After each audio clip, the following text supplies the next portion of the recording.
Vignesh auto workshop Chinnamanur. இப்போ வந்து நம்ம இந்த வீடியோவில் என்ன பார்க்க போகிறோம்னா, வீடியோவை லைக் பண்ணுங்க, சப்ஸ்கிரைப் பண்ணுங்க, பெல் பட்டன் அமைக்கி விட்டுங்க, ஷேர் பண்ணுங்க. தேவாரம் மூணாண்டி வீட்டிலேருந்து மாப்பிள்ளை தனுஷ்கோடி வந்திருக்காரு. ஏஎஸ் ஆட்டோ அவர் என்ன வேலை சொன்னார்னா, வண்டியை ஸ்டார்ட் பண்ணோம்னா கீழே வந்து சொட்டு சொட்டு ஆயில் ஒழுகுதுன்னு சொன்னாரு. அது வந்து ஆயில் இல்லை, மாப்பிள்ளை வந்து தப்பா புரிஞ்சுக்கிட்டாரு.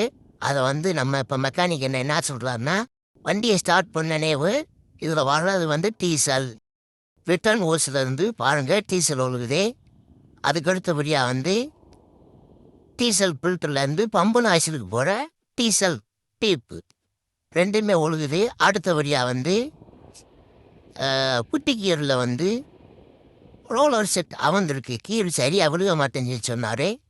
குட்டி கீரில் வந்து கீர் ஷிஃப்டரு, அதில் வந்து ரோலர் ஸ்ப்ரிங்கி ரோலரு அந்த ஸ்க்ரூவில் வந்து அவந்து கீழே விழுந்து கிடக்கு பாருங்கள். இது அந்த ஸ்ப்ரிங்கு மெக்கானிக் என்ன எடுத்துட்டார், வெளியில் நேக்காக எடுத்து கீழே தூக்கி போட்டார். கீழே பார்த்தீங்கன்னா இப்போ ஒழுகுறது ஆயில்னு சொல்லி மாப்பிள்ளை சொன்னார். இல்லை மாப்பிள்ளை ஆயில் இல்லைன்னு சொல்லி மெக்கானிக் என்ன சொல்லிட்டு பாருங்க டீசல்னு சொல்லி கீழே அட்டையை விரித்து வண்டியை ஸ்டார்ட் பண்ண சொல்லிட்டு கீழே காமிக்கிறாரு. காமிக்கிறப்ப அது வந்து வெள்ளை கலரில் தண்ணி மாதிரி விழுகிறதுனால டீசல்னு சொல்லி எடுத்தார். தொட்டு பாருங்க ரிட்டர்ன் டீப்பில் வந்து தொட்டு காமிக்கிறாரு. டீசலுக்கே ஒழுகி இன்ஜின் வழியாக வந்து வடிஞ்சு கீழே வடிஞ்சு செலுத்தார். சரின்னு சொல்லி மாட்டை சொல்லிட்டாரு மாப்பிள்ளை தனுஷ்கோடி. சரின்னு சொல்லிட்டு ரிட்டர்ன் ஓசு எல்லாம் வாங்கி புதுசு மாட்டியாச்சு. ரிட்டர்ன் ஓசு பம்பு நாசில் டீப்பு எல்லாம் ஒருவே மாப்பிள்ளை தனுஷ்கோடி பாருங்க ஒருவே வந்து மலையை பார்க்க சொல்லிட்டாரு. தேவாரம் மூணாண்டி வீட்டில் இருந்து வந்திருக்காரு. இவர் வந்து இந்த ஆட்டாவை வந்து மாட்டுக்கு புல் அறுக்கிறதுக்கு பால் கேனை ஏற்றுறதுக்கு பயன்படுத்திக்கிருக்காரு, கேரளா ஆட்டா. இப்போ வந்து மெக்கானிக் அண்ணே டியூப்பு எல்லாத்தையும் மாட்டிட்டாரு. மாட்டிட்டு டீசல் லீக்கேஜ்லாம் செக்அப் பண்ணி பார்க்குறாங்க.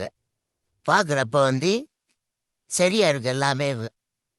இப்போ வந்து தொட்டு பார்க்குறாரு, டீசலில் வந்து எந்த ஒரு கசிவு எதுவுமே இல்லை.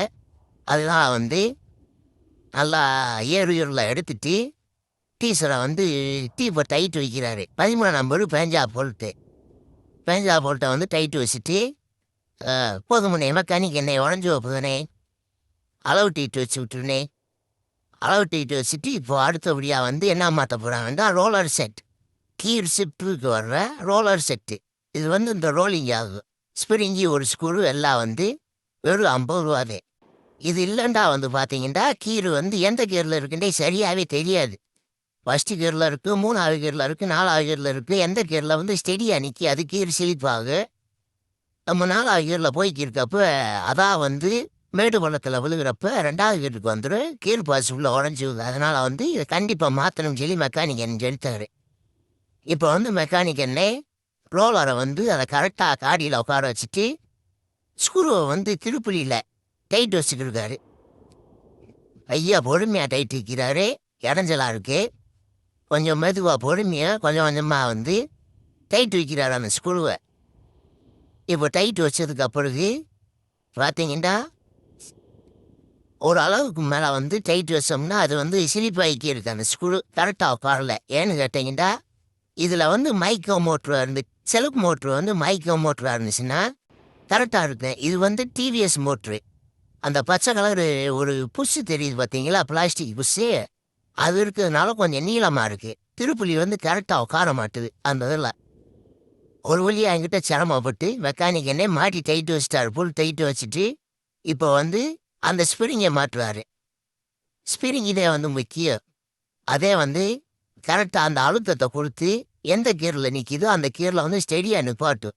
அந்த ரோலரை வந்து பள்ளத்தில் கரெக்டாக நிப்பாட்டுறதுனால அந்த ஸ்ப்ரிங்கை வந்து அழுத்தி பிடிச்சி திருப்புலியால் அமைக்கி மாட்டுவார். இந்த முறையிலே வந்து மாற்றினது இல்லாட்டினா மாற்றவே முடியாது.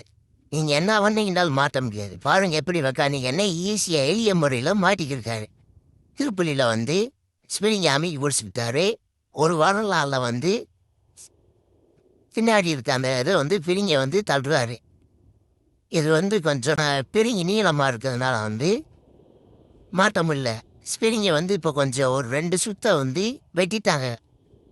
குறைச்சிட்டு இப்போ என்ன செய்யறாங்கன்னா திருப்புலியில் அமைக்கி பிடிச்சிக்கிட்டு ஒரு வரலை வச்சு அமைக்கி கரெக்டாக வந்து அந்த பள்ளத்தில் வந்து உட்கார வைக்கணும். அது ஸ்பிரிங்கு அப்பத்தே வந்து கீர் வந்து சரியாக வேலை செய்யும். இப்போ பார்த்தீங்கன்னா ஏதோ முயற்சி பண்ணி ஒரு வழியாக வந்து மாட்டி முடிச்சிட்டாரு மெக்கானிக் என்ன. அடுக்கிட்டு ஆட்டி பார்க்குறாரு ஸ்பிரிங்கை கரெக்டாக உட்கார வச்சிட்டோமான்னு. இல்லைன்னா கீர் மாத்துறப்ப செய்கிறப்ப பிரிங்கி வெளியில் வந்துடும். வெளியில் வந்துச்சுன்னா முன்னாடி மாதிரியே கீரை எந்த கீருமே கரெக்டாக ஸ்டெடியாக நிற்காது. இப்போ மாட்டி முடிச்சதுக்கு அப்புறம் கீரை போட்டு செக்அப் பண்ணி பார்க்குறாங்க எல்லா கீருமே கரெக்டாக சரியாக விழுகுது. ஒரு வழியாக சிரமப்பட்டு பார்க்காம மாட்டி முடிச்சாச்சு. வீடியோ பிடிச்சிருந்துச்சுன்னா லைக் பண்ணுங்க, கமெண்ட் பண்ணுங்க, சப்ஸ்கிரைப் பண்ணுங்க. உங்கள் ஃப்ரெண்ட்ஸுகளுக்கு வந்து ஷேர் பண்ணி விடுங்க. இப்போ வந்து மெக்கானிக் என்ன அந்த ரோலர் தேய்மானம் ஆகக்கூடாது, அடுத்து அவரக்கூடாதுன்னு சொல்லி கிரிசை வச்சு விடுறாங்க. அப்பத்தே வந்து நல்லா இருக்கு. வண்டி வேலை முடிஞ்சிச்சு. தனுசுக்குடி மாப்பிள்ள தேவாரத்து கிளம்பிட்டாரு. டாட்டா பாய் பாய் போயிட்டு வாயா மாப்பிள்ள பாய்.